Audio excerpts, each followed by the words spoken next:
Harrison is making a big mistake here.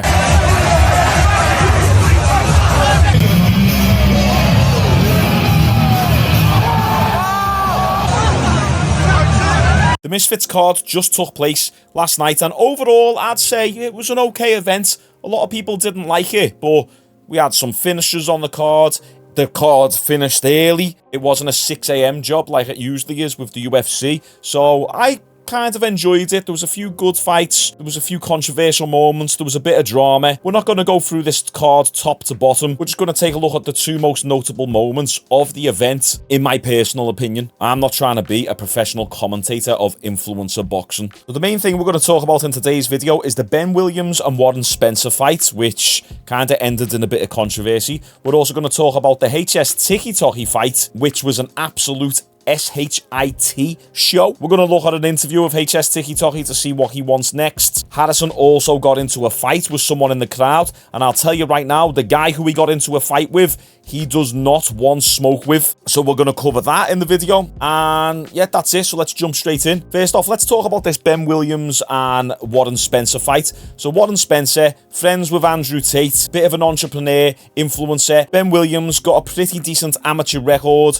very skilled boxer. Well, on the build-up to this event, I said that I believe this was going to be fight of the night. And the way this fight was looking, it was 1000% going to be fight of the night. These two lads stepped in the center of the ring and started throwing at each other. Ben, obviously a little bit more of the clean striker, landed some hard shots on Warren. Warren got a good chin, as you see in there. Warren was landing a couple nice shots. I can't really show all of this, guys, due to copyright purposes, but Warren was doing really good. He took the fight to Ben. Now, for the first round and a half, Ben was winning the fight, but only just. Warren never really truly looked out of his depth. He didn't look like he didn't belong in there. He was landing on Ben, and it's the first time that we'd ever seen Ben rocked and hurt, and that's credit to how much work that Warren Spencer was putting in. And I'm giving praise to Warren here because I know him personally, and I just know how much work he's been putting in. And the lad has got heart and grit, and I mean, you can't hate on that. When we were live for this fight, I seen the odd person come into my chat and say, "Ha, who thought Warren was going to win this? He was awful." And I'm like, you're an absolute dummy. Warren was actually taking the fight to Ben, and I believe if this fight didn't end how it did, which we'll go through in a second, Warren was in this fight and could have got a knockdown or knockout. And once again, I can't really show this full fight. Right before this finishing sequence, Warren Spencer hit Ben and cracked him with a hard left hook. And then Ben started pouring on the pressure a little bit, started catching Warren. But not every single shot was landing, so he caught Warren with two decent hooks there. Warren was constantly firing back, as you can see. And then right here, he gets caught again. That big right hand by Ben. Warren gets hit a little bit. He goes high guard. So once again, being defensively responsible. Let's count how many shots land of Ben's. Right, 1. That catches his chest. That's on the gloves. 2. So 2 clean shots up to now. That was a clean shot. 3. And then that was a kind of clean shot. 4. So maybe 4 clean shots, and then right there, the referee stops it. What kind of stoppage was that? Absolutely awful stoppage. Now, it's hard to get the footage of this online, and once again, due to copyright purposes. And I will just say, disclaimer for this video, me reacting to that clip does not replace watching the entire fight, and I have used significant editing whilst showing the footage. Therefore, this video falls under fair use. So after Warren got rocked, he only really got clipped with 3 or 4 like somewhat decent punches, and then the punches stopped. They were pretty much head to head like that, not throwing any punches, and then the ref decided to step in there. Warren was being completely defensively responsible, especially when you throw into the mix the fact that they were both rocking each other pretty much for the entire 1.5 rounds, and the owner of Misfits, Mams Taylor, stepped in on the post-fight interview and said that this needs a rematch. And then literally not even an hour later, Warren posted this on his Instagram. For your information, the ref has been sacked. So it goes to show how much of a bad stoppage it was. The ref literally got sacked the same night. KSI agreed, Mams Taylor agreed. Pretty much 98% of people online also agreed that this was a bad stoppage, but it was an absolutely fantastic fight. Now Ben Williams is calling out FaZe Jarvis, and Jarvis is really good, would probably batter Ben Williams, to be honest. He wants a big step up in competition, yet he didn't really fully prove himself He had a back and forth war where he got clipped multiple times against Warren Spencer, who isn't even on the same level in terms of skill-wise as Ben. So let's run that fight back. Right, now onto the HSTIKKYT0KKY fight. Guys, there is no way I will be able to show this footage due to copyright purposes. I can show you the still screenshots and paint the picture for what the fight was like, but I'm sure DAZN will probably release the full fight or the highlights over the next 24, 48 hours for you to see anyway. But this was embarrassing, right? And I feel bad for George because he clearly can't fight. We were saying on the build up to this fight, maybe he's got a surprise in store for HSTIKKYT0KKY. Maybe he's just trying to throw Harrison off the scent. That wasn't the case whatsoever. I said on the build up, I bet you George has that cowardly lion from the Wizard of Oz style. Put him up. And he did. Came out there, bouncing like that. Looked like he's only had a few sessions on the pads. Looked like he'd never sparred a day in his life. And then as HSTIKKYT0KKY was throwing feints, George was doing this, which is never a good sign. Anytime you see someone doing that with the feints and both of the arms are going out, that's like a natural instinct that when someone gets close to you, you want to put your arms out and push them away and create that distance. But then also he's got that conflicting thing in his brain of he's being taught to keep his hands up. So he's like, oh, get away. Oh, keep your hands up. Get away, keep your hands up. That's kind of my assessment as why people do that. Now, HSTIKKYT0KKY didn't even land any clean shots. He landed one clean shot, and the shot that did land was the one that put George down. But George also got knocked down 2 other times in this fight. But he wasn't even getting knocked down. What was happening is HSTIKKYT0KKY was closing the distance, throwing a bit of a blitz. All the punches were missing because George was just cowering up like this. We seen it at the weigh-in when HSTIKKYT0KKY shoulder barged them, pushed them down. George went like this, instantaneously cowered up and covered up. That's exactly what he did in this fight. So HSTIKKYT0KKY would put the pressure on him. George would instantly go like this and like would twitch and jitter, and you could just tell that was his natural reaction. I even said it on the weigh-in. I said, don't be surprised if we see him act like this in the fight, because when the adrenaline was pumping and in the moment when you've got no time to think about how you're going to react, that's what he did. George Fensom reacted in that scared, terrified, fearful manner, and that's exactly how he reacted in this fight as well. So HS would close the distance, throw some shots. None of them would even land. They'd like land on his shoulder, land on his glove, land on his armpit. Like, there was no clean shots to the head, but George would just drop himself. He'd just drop to the floor. So none of the HSTIKKYT0KKY shots were even landing. And then he caught one clean left hook, which, you know, it was a fairly hard left hook, but it was almost like a glancing blow. HS caught him with the lower knuckles. It just kind of grazed off the top of his head, which throws your equilibrium off. But once again, George just dropped to the canvas. Wasn't knocked out. Didn't really look dazed, but it was the 3rd time he was knocked down within the first like 40 seconds. So the ref just called it off there and then he was back to his feet in the space of 5 seconds. So HS didn't really win this fight as much as George just quit. Like, George didn't want to be in there at all. And then HS gets on the mic and starts calling out Jake Paul. Harrison's under the impression that with like 6 months of training, 5 months of training, he'd be able to beat Jake Paul.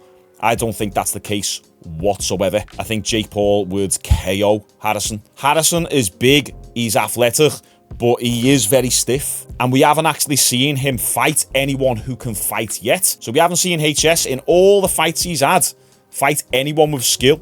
Zero skill. The street fights he's had, he headbutted someone at some party because he was chatting to some fella's missus. He headbutted the lad, so proper bed move like. But once again, just another lad who didn't want to fight, who was scared of his own shadow. So I do believe Harrison, and probably a lot of people in general, all Harrison's fans, probably have an inflated idea about how good he really is, because he's just big, athletic, got a bit of power, he's game, but then all of his opponents are the complete opposite. Even Zeger's not athletic and big.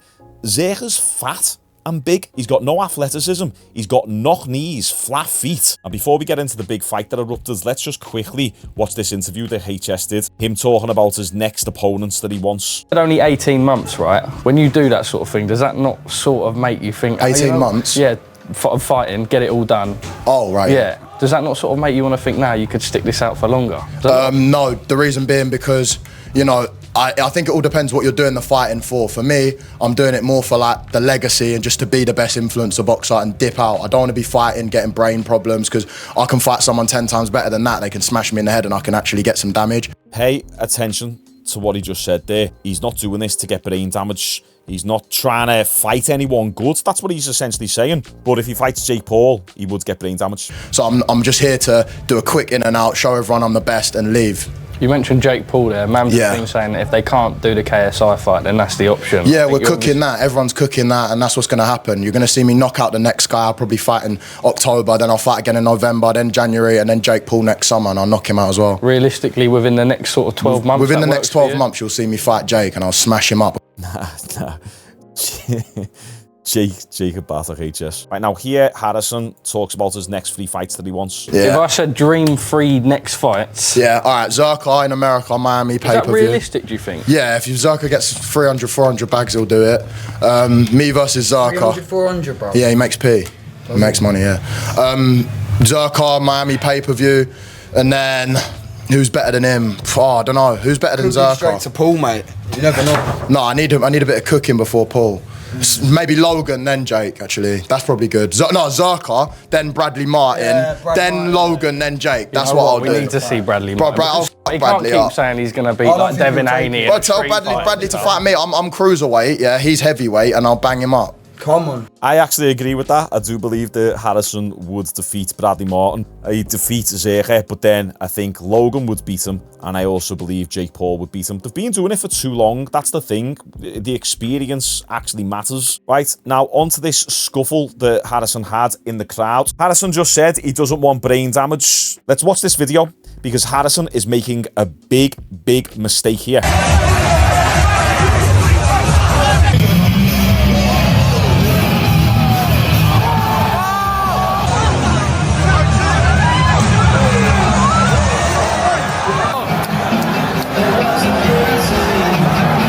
Let me show you this better quality version. So Harrison here is having an argument with this lad in the white t-shirt. We'll talk about who that is in a moment.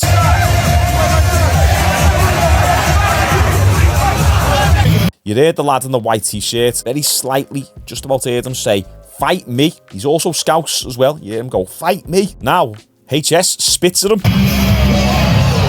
See that spit? Disgusting.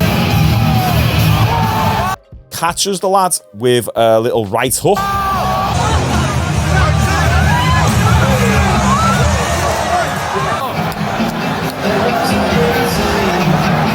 And you can't really see what happens then. So the lad who he's starting a fight with here is Bad Boy Beeman. Now, I don't think a lot of people on my channel will know who this is. Bad Boy Beeman, he's got a YouTube channel himself. He covers Call of Duty content, exposes cheaters, like hackers and scammers and all that. I've been a long-time subscriber of his channel. Well, he can fight. Like, he can actually box. He's a heavyweight, and he moves fantastic. He moves like a lightweight, pretty much. Very light on his feet. He's got an extremely elusive style. Well, I DM'd him and I just said, what happened between HSTIKKYT0KKY and himself? How did this all start? He said he hasn't got the balls to fight me, and I said he won't fight you. I said he's looking for a few easy fights based on what HSTIKKYT0KKY said himself in this interview. In one of his interviews, he said he's not looking to get any brain damage. He wants Zerka, who can't punch to save his life. Gonna include it in my video today. He said everyone in this scene is houses. I said, what actually happened? He said, I told him he should fight me instead of fighting bums like that lad who we fought last night, George, and he spat in my face. And I said, it escalated that fast? And he said, yeah. Ed Matthews punched me, then HSTIKKYT0KKY punched me and spat at me, then some random in their team punched me, but I'm unmarked. Then I just said, you mind me sharing this conversation? He said, yeah, go ahead. So Bad Boy Beeman can box. I'll show you a little clip of him right here. This is him in the red. Head movements on the way in, Beeman, yeah? You've got head movement going. Oh, beautiful stuff. Downstairs. That's why my mum is. Oh my God. Whip that body. What that body shot. Yes. Body beat. Oh. You can hear the thud on those shots. The lad's got power. He's a big lad, over 6 foot, 6'2", something like that. Very elusive. Go and give him a follow on Instagram. Go and watch some of his content and you can see him box for yourself. He's got great skills. I'm not trying to glaze or anything here. I know what the internet's like. As soon as you compliment someone, people are like, oh, you're glazing. You're glazing. You're kissing ass. No. Like, me and Bad Boy Beeman are cool. But I'm just saying, from an objective standpoint, non-biased, HSTIKKYT0KKY doesn't want that smoke with Bad Boy Beeman because he would get smoked. As I said, HS is looking for some easy fight to warm him up, which is fine. I agree with, yeah, warm up a little bit. But then going from Zerka, Bradley Martin to Jake Paul, nah, Jake Paul's going to batter him, and he definitely doesn't want someone like Bad Boy Beeman disrupting that momentum, because that most certainly will happen. We had the main event, Danny Simpson, Danny Aaron's, they fought each other. It was a draw. Anderson Silva's son got finished by Anthony Taylor. There was also another good fight, Dean the Great, that was a good fight. It was overall one of the better Misfits cards, and you could say that it's somewhat revived the scene slightly, because some of the influence of boxing recently hasn't been too great, to be fair, but a bit of excitement injected back into the mix now. So did you guys watch any of the fights? Let me know your thoughts down below, what you think about all this HSTIKKYT0KKY calling out Jake Paul. I appreciate you all tuning into the live stream. It was our first Misfits live stream, believe it or not, and we had 1,500 viewers, which was quite good. So yeah, like this video. I'll see you tomorrow.